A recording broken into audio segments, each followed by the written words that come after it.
but I'm going to try to get the energy in the room a little bit more. We have number one D2C founder from Kolkata, Suyash Saraf, in the audience, so I'm honored to be presenting before him. Look, I think we are having this conversation at a very, very exciting time, right? Because lots has changed over the last 4 or 5 years. When I set off with my journey in October 2016, I was 24 and a half years old. And I obviously started with a traditional consumer brand offline, and I failed miserably, right? And then when I moved to, at that time we used to call it online only, digital first, people looked at me and said, you're selling Ayurveda and you're trying to sell it online in this industry that's ages old, with large brands, large businesses. How will you manage to do it, right? And fast forward 5 years, I think the world has changed, right? We are here. There are so many people in the audience, all excited about this crazy thing called D2C. In 2017, this term didn't exist. I used to read reports and articles about it. And now we're hearing it 15 times a day. So before I start talking about what I'm very passionate about, what I spend 95% of my time in the day talking about, thinking about, and doing, which is hyperscale of consumer brands, D2C, power of e-commerce, I wanted to spend a few minutes to introduce myself. So, as Aji said, I built a business called Dr. Vaidya's from zero to India's largest Ayurveda brand online. I sold the business last year to Calcutta-based group, RP Sanjeev Goenka Group. And I'm now very active in the ecosystem. I'm a enthusiast. I'm an investor from the angel side, invested in more than 75 companies. And I also run now a VC fund. I run the venture arm of Whirl Invest. And I also have a podcast on the D2C space, which you guys, if interested, should give a listen to. It's called Direct to a Billion Consumers. But I wanted to talk about how we got there through our journey with Dr. Vaidya's, then related to what's happening in India right now, right? And why what my journey has is relevant for all of you. And then really talk about the power, the scale, and then maybe open up to questions and have a dialogue, right? So my name is Arjun Vaidya, and Vaidya, my last name, means Ayurvedic doctor. I come from a legacy of 150 years of Ayurveda in my family. A lot of people think that Dr. Vaidya's was a business. The legacy of our business was not a business, actually. My grandfather and great-grandfather ran an Ayurvedic clinic, and service, taking care of their patients, offering a free consultation, that's what motivated them. My grandfather didn't really care for sales, distribution, marketing, or strategy. When my dad graduated from college, he wanted to build a consumer brand, which I eventually ended up doing, of my grandfather's clinic. They tried to do this together for a year. My dada lost money for the first time in his life because he did a TV ad in 1980. And then my dada said, look, I'm not interested in any of this. I don't want to lose money. Either you work with me in the clinic or you go your own way. My dad eventually started a reasonably successful business in the jewelry and watch space. He's been running it for 35 years. It's called the Rose Group of Companies. But there was always that discussion at home, right? That this is our family legacy. We need to do something with this legacy. I was born in 91, and by 93, I suffered from juvenile bronchitis. I was a kid that grew up with pumps, nebulizers, inhalers, steroids. For some of you who follow me on social media, you'll see I'm a crazy cricket fan. I went to the cricket field at age 5. By age 7, my grandfather moved me off the cricket field because in Bombay, the cricket grounds have only dust, and dust is not good for an asthmatic. So while my friends were playing cricket and football, I was a kid with a hand-eye coordination problem trying to play golf. And you can imagine a 7-year-old kid trying to go to the golf course, missing 90% of the ball. So it made me feel that asthma had prevented me from having a normal childhood. When I was growing up at birthday parties, they used to give us Coke, Limca, Fanta, and Sprite. I was the only kid who couldn't have it. And so I started feeling like asthma was preventing me from having a normal life, a normal childhood. And I got on Ayurvedic treatment. 14 years of Ayurvedic treatment later, I was cured of asthma. First thing I did was start playing cricket. And I was made the captain of my school cricket team. And I was made the captain of my school cricket team not because it was a great team. We had a history teacher who we convinced to become our coach. We played only 4 matches. But for me, it meant a big deal, and Ayurveda had allowed me to do this. So I had a purpose. I said, if Ayurveda has given me this, it means more to me than just family legacy. I went to the US for my undergrad, and I saw something really cool. I saw yoga mats, yoga gyms, yoga apparel, Lululemon become a multi-billion-dollar industry. in the US. And I thought to myself, being a very patriotic Indian, I wear this band with the Indian flag on my hand every day of my life, have been for the last 13 years. Why did someone take what was Indian and take it to the world? Right? And I called my grandfather from campus and I said, yoga is huge. It's a global phenomenon, but we had nothing to do with it. We can't let the same happen with Ayurveda. So I came back to India in 2013. I worked in finance for a few years at a private equity fund. And then I quit my job in October 2016 after my grandfather passed to take on his legacy and build Dr. Vaidya's. As I said, we failed miserably online. I convinced my wife, who was my girlfriend at the time, who was in the early team at Nykaa, to join me. And we eventually went online and we gave access to high quality Ayurvedic products and formulations to consumers across India at the touch of their fingertips. We scaled Dr. Vaidya's from 0 to 5,000 orders a day. We reached 2 million plus transacting customers across 16,500 pin codes. 16,500 pin codes is 60% of India, right? And that's the real power that digital gives you. It gives you the access to so much scale, so many customers with limited resources. All of this at a time when sort of pan-India warehousing and having multiple warehouses was not a thing. So we did it out of one warehouse in Bombay. And we built Dr. Vaidya's to India's largest Ayurveda brand online. We got some recognition and some awards along the way. But we eventually raised some capital from RP Sanjeev Goenka Group, and then we sold the business to them in March of 2021, being one of India's first D2C exits, right? So that's our story with taking something traditional and repackaging and rebranding to appeal to modern consumers. But I'm not here actually to just tell you my story, right? What's the point of me telling you my story, which you can see online or you can read about anywhere?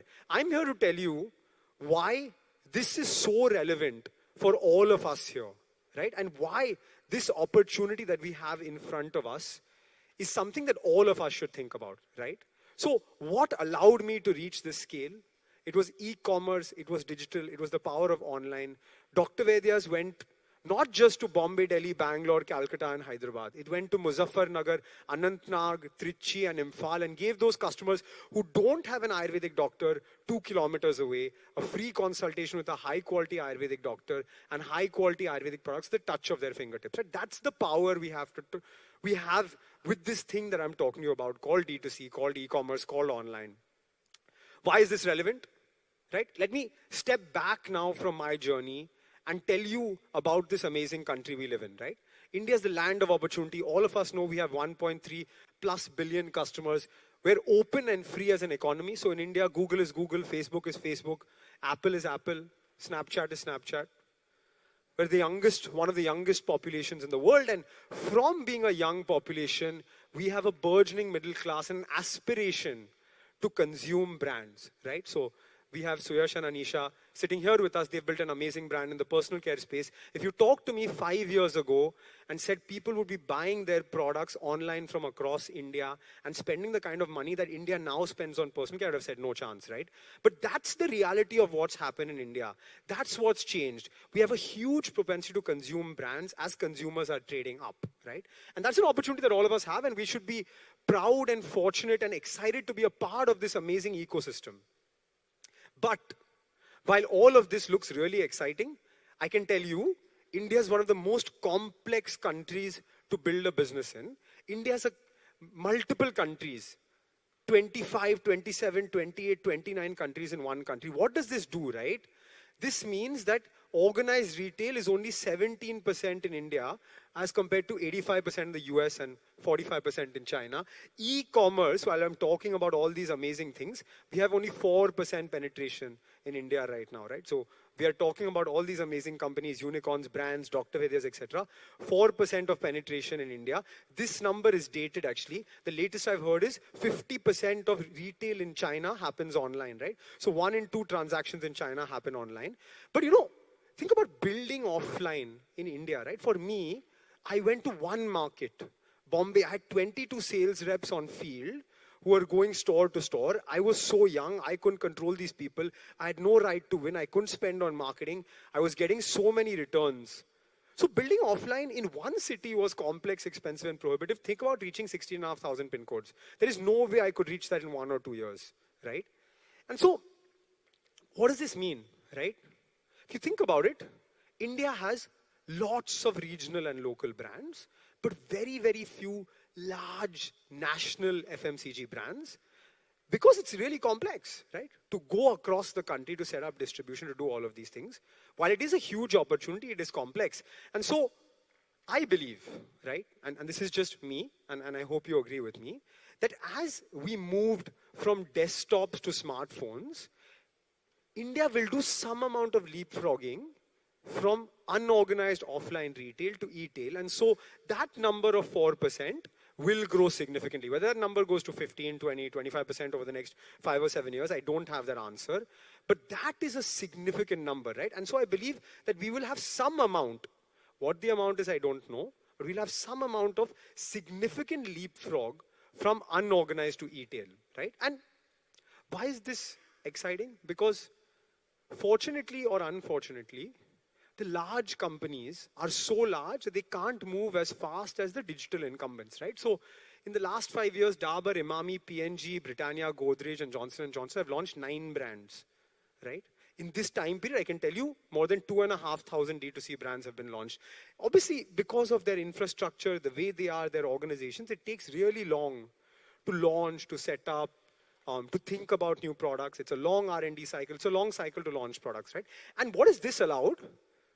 It's allowed absolute breakouts. I can tell you when I started in 2016, October, and through 2017, 100 crores was the big number, right? We were all like, oh my God, if you can take a brand to 100 crores, that's the holy grail. That number has been shattered by brands, right? Whether you see Boat, Mamaearth, Pulse, Fog, and I have so many examples of brands that have reached this in 3, 4, 5 years. What took 15, 20 years is now taking 3, 4, 5 years, right? And this is a big opportunity that we have. The big opportunity is to be agile, to be nimble, and to be able to find these white spaces and really build in these white spaces. Think about Lenskart, Licious, Muscle Blaze. These were open categories which had an unorganized, painful offline consumption experience. And now behavior has changed, right? I bought my wife's lenses on Lenskart 24 months ago. Since then, I have bought every month for 24 months. She's bought 4 pairs of glasses on Lenskart, spent more than 1 lakh rupees on this platform, and I'll never go away because it's so convenient. It's just so easy to shop on that platform, right? And that's the big opportunity we have in front of us. Look, we are hopefully out of this thing called COVID because we're having this event in person. But I can tell you one thing, consumption has changed, right? COVID has changed fundamentally the way we live life. So Vaibhav has just walked in and he's walking out again. But I run a cohort-based course through his platform, Growth School, and it happens online, right? So we have students across India who take this program. Our last cohort had 171 students from across this country. While we're having this meeting physically, there is also a lot of digital consumption, communication, conversations, right? I have seen more of India in the last 2 years than I've seen in my entire life. Whether it's Sikkim or Ranthambore or Gulmarg or Kumarakom or Chandigarh or Shimla or Kanatal, I've seen more of India than I've seen my entire life. So there was a change to international and local travel. I had 3,500 people at my wedding. My brother got married in December. He had 350 people at that wedding. So 1/10 the scale. But in all of this, right, my parents are the perfect example of the change in consumption that has taken place, right? So my mom and dad are parents of an e-commerce entrepreneur, but until April 20, they had never done a transaction online. My dad placed his first order on Amazon in April 2020. Since then, he's placed more than 50 orders on Amazon. He goes on his Instagram feed. He's learned how to use Instagram. He posts once in a while. And he clicks on ads and he buys that quinoa pasta from that Bombay-based brand. Then he says, it's taken them 3 days to deliver my product. They are in Bombay. I'm in Bombay. I went on their website. I saw their delivery. I saw their address. So he calls the customer care number of this company and he says, hey, you're in Bombay. I'm in Bombay. It takes maximum 24 to 48 hours to deliver to me. My son is an e-commerce entrepreneur. Please get the product to me or tell me what's wrong with my order. This person had never placed an order online before April 2020. My mom didn't have online banking set up, right? And then obviously in COVID, she had to GPay and Paytm all the vendors to bring anything into our home. And now I saw her go to shop the other day and The store didn't accept GPay, and while she paid in cash, she said, hey, it's the 21st century. How can you not have digital payment, right? So behavior has fundamentally changed. We have hundreds of thousands of customers who had never shopped online coming into the online world. With that, there is one big nuance that I will tell you. It's all exciting. There are so many customers, there are so many brands. There are so many customers, there's so much opportunity, but with that opportunity, there's so many brands as well, right? So the online landscape has now become significantly competitive. But all of this, right, has led to exponential growth in the ecosystem. More than $1.6 billion poured into amazing companies in this ecosystem. This number is again dated 2,000 plus D2C brands. We have a unicorn in D2C. We're at an inflection point of this industry. All of you are seeing these brands pump money through social media. All your Instagram and Facebook feeds are dominated by these brands. These brands have now become household names. You're talking about it. You're talking about all the sharks and the brands they've built. You've bought your Boat headphones. You've bought your Sugar Cosmetics. You've bought your Lenskart glasses. And with this, right, there will be huge changes that happen over the next 5 years. We will see 2 to 3x increase in number of online shoppers, huge increase in the number of social media. And look, I mean, they talk about this number all the time, but I genuinely believe that D2C will become a $100 billion industry by 2025. That's the addressable market in front of us. All of us have to do a lot right to get there. And so I think, given all of these things, right, given my experience, given my journey, given all of the things I've told you, there is no better time than now to start your own e-commerce business, to hyperscale your own business. Look, I could have been, had I not chosen the path I did, and had I gone the traditional way, I wouldn't have been standing in front of you here today. I would have been at 1/5 my scale, trying to build an offline business and struggling. While there is no disrespect to businesses being built offline, there is huge amount of work, energy, and effort. I am talking to you about my experience of hyperscaling a brand, right? And whether you're running an offline business that you want to take online, whether you want to start something new, it's never been easier to start a digital business. Why is this though? Because the Amazons, the Flipkarts, the Nykas, the NetMeds, the MedLifes, the Purples of the world have built this amazing infrastructure of logistics, of warehousing, of marketing automation. All of these enablers actually make starting a digital first brand plug and play now, right? And so you can too, right? You can start your own e-commerce business. You can scale your own e-commerce brand. Before I end and I open up to questions, because I didn't want this conversation to be a monologue, they didn't give me anybody else to ask me questions, so I'm going to allow you guys to have a chat. Why is e-commerce so special, right? Why is this? Why have I flown down from Bombay to Calcutta for one day to talk to you about all of this? I have a direct connect with my consumers. At Dr. Vaidya's, I had 2 million plus transacting customers whose names, numbers, email addresses, and products, as well as postal addresses I had. So products they bought as well, right? I had all of this data. Every time I launched a new product, I could actually talk directly to these customers. I could send them an email, a WhatsApp, a push notification. I could even call these people, right? Think about the offline channel. It takes a long time to directly reach customers. You can actually talk directly about your products, your brands, and launches to these customers. That's an amazing addition to even a business which has an offline channel, right? A direct connect with your consumers. You can actually launch products at low MOQs. You can try, test products, put them out in the market, see what customers say. Instead of having to place 2-5 units in thousands of stores, you can actually start with a small batch of products, but actually take consumer feedback and insights before deciding whether the product is a winner, a loser, or a long tail part of your portfolio. You can directly track how the customer has transacted, right? Lenskart has data of all my purchases, which month I missed purchasing from them and went to Gangar Opticians instead.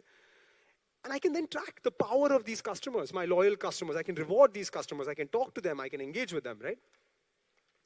You have higher margins in the long term because actually you're going direct to the customer, right? So if you're able to get the first order from this customer, for the next and the next and the next order, you actually don't have to spend so much marketing money because you have the data and the insights of the customer. Now, your product has to be good.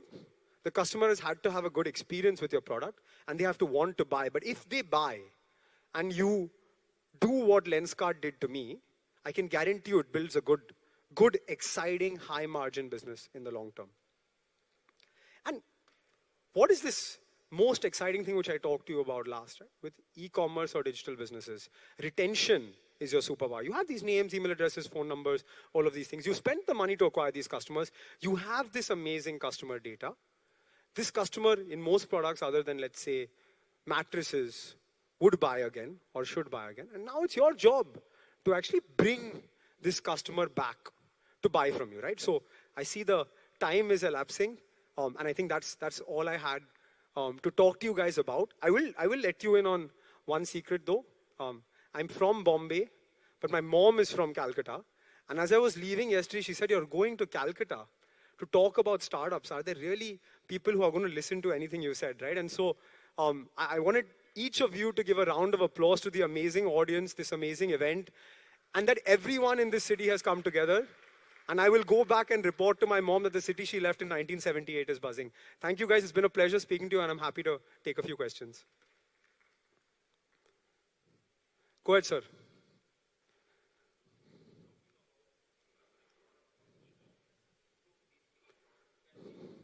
Absolutely. Absolutely. No physical delivery. So basically, whatever you have been talking about, I think is more on the physical product. Am I right? Absolutely, sir. That's because I had that experience. The same playbooks and the same world will exist in a service business. The only thing which you won't have to do, which we have to go through, is logistics and having to deal with the COD, cash on delivery returns. So actually, your business has less of a headache than we do, but the playbook is largely the same.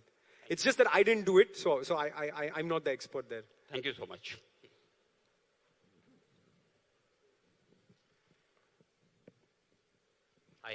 I wanted to know, why did you sell your brand, 150 years old brand, just for a few pennies?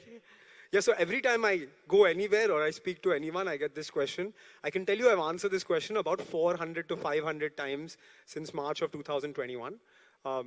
Look, I think when a founder does take an exit, I think it's a very personal decision that the founders take. My wife and I were running this business. We got an offer. We thought it was the right time and the right value. Half my friends said it was too early, and half my friends said it was the right time. Time will tell whether it was the right decision. For us at the time, it seemed like the right decision. But I will say one thing. When I told my dada obviously passed, right? So he couldn't see this entire journey. But my dadi is still alive. And when I told her about this, she was first like really confused what was happening. Like she was like, "What are you doing? Why are you doing this?" But eventually she said, "Your dada will be proud of what you achieved." So hopefully that's a good validation. But we'll see. Time will tell. And what now? So I now run a VC fund professionally, but I'm also really active in the ecosystem, helping founders. I run a cohort-based course on D2C. I teach founders. I invest my own personal money back in the ecosystem. But professionally, I run a VC fund now. Thank you. Arjun, Hi. back. Sorry. Hi. Okay, whoever wants to go first, it's okay. We'll take all of them. See, I want to go back to your previous question. So what was the motivation? You thought that you cannot do justice to that brand, or you wanted quick money? Because it's a very important question for our ecosystem. Like Thumbs Up, they sold the product to somebody. Like, Sure, sir. So it's very important to know what motivated Sir, you. I will answer your question without answering your question, right? I will say one thing. After we did sell our business, lots of people came to us. Okay, I'll tell you the first thing. I didn't sell the business for quick money. I wouldn't have been a startup entrepreneur had I wanted quick money. There's various ways to get quick money without losing all your hair on your head than being a startup entrepreneur. So I didn't do it for quick money, right? But what I will say is, given what's happened in the last 15 months, there have been lots of exits, lots of outcomes for entrepreneurs. And so young people come to me and say, मुझे भी business बनाना है और फिर मुझे भी बेचना है 3-4 साल में. That's the worst advice that anyone can give. Build a good business. You will get various opportunities along the way. If it seems right for you at that time, take it. If it doesn't seem right for you at that time, don't take it. For us at that time, at that phase in life, at the place we had reached, for the offer we got, being finance people prior to starting Dr. Vaidya's, we thought it was fair. But my dad said, as we were going through the process, I would never do what you've done. I've been running my business for the last 35 years and I will retire running this business, right? So it's a personal decision. Go ahead. Yeah, I think very good question, right? And I guess we had limited time, so I couldn't really talk about that. I think there's 2 phases, right, to a D2C business. The first phase takes longer and is the harder phase, where you go to work 14 hours a day and you have very few results to show for it. That's the phase of getting product market fit, right? So November 2017, we started our website. We used to get one order every 3 days on our website, right? So pretty much 0 orders a day. For the first year, we spent time figuring out who this customer is, how to run a digital business, how to run an online business, Facebook advertising, Google advertising, customer service, spoke to every single customer. In 1 year, we got to 50 orders a day at a customer acquisition cost of 30% of average order value. That to us in 2018 looked like PMF, maybe 50 orders a day. Suyash is smiling, is in PMF today, but November 2018, that was PMF, right? From there, we said, okay, now, this is not just a figment of our imagination, this is a business. And so from here now, let's use this playbook to hyperscale. Let's do the same thing we're doing for 50 orders for 100 orders, right? Then 200 orders, then 300, 500 orders. But the phase of achieving product market fit may take more time, may be more painful, but once you achieve that, in a digital business, you can actually replicate things for scale. Hi. I wanted to know how you all penetrated so many PIN codes. Like probably these people were not so FB or Insta savvy or probably living in second cities or villages. Sure. So look, I think living in cities, we have a misconception of what happens outside our cities. The reality is, like, I was in Raebareli on Monday, visiting a village commerce startup. I can tell you that you'll be shocked to hear this startup does only grocery for these villages. The number one thing they wanted is makeup and cosmetics in these villages outside of Raebareli, right? So I think while these customers may not be as Instagram savvy, they are definitely Facebook savvy. And when TikTok allowed us advertising, we advertised heavily on TikTok. We were one of the top 10 advertisers in India on TikTok. So we found channels and ways to engage with this customer through Hindi, through English, through local language communication to engage with these customers. But I can tell you these customers are definitely Facebook savvy. All right. One more and then we'll end. I think he's come already. Yeah, thanks, Arjun. My name is Ritesh, and I have a very specific question, actually. So, what do you think is the future of e-commerce, according to you? Since there were traditional business model, mostly distributed-led business models for last 30, 40 years, which is being heavily disrupted by D2C brands now, but at the same time, companies like Amazon coming up and opening up their offline stores, finally. So where do you see e-commerce going in next 5 to 10 years? You're asking the wrong person this question because I will tell you it's going to be amazing. It's going to be a great ride. I'm a very biased person, right? If you ask me anything about Mumbai Indians, I'll tell you it's the best team even if they're not doing so well. So I think for me, if you ask me, the future is exciting, but we are at an interesting phase now. We started believing, all of us as e-commerce entrepreneurs, we drank the Kool-Aid and started saying, offline will never open up again. We are rocking. It's all great and all. And then offline opened. And we went from 1 to 10. And then we went down to like 2, 3, 4, right? In terms of scale as e-commerce brand. So there was a reset. The future for me is omni. And you're seeing the best brands or the largest brand scale. But the PMF phase of getting your first set of customers, having your first engagements, reaching across India, that can be e-commerce or digitally led. People are getting much more digitally savvy. Online payments are increasing significantly. COD has moved from 95% of all orders to 75, 80% of all orders. We have some way to go. But I think the future is bright. The future is exciting. But I would say that as brand scale, past the 100 crore mark, and it's a lot of work to get to the 100 crore mark, you may think omni-channel from there. I think that's all the time I have. I'll be outside if you guys want to have a chat. I want each of you to give one more round of applause to yourselves and to Calcutta for being such an amazing audience. Thank you so much for having me. It's been a pleasure to be with you.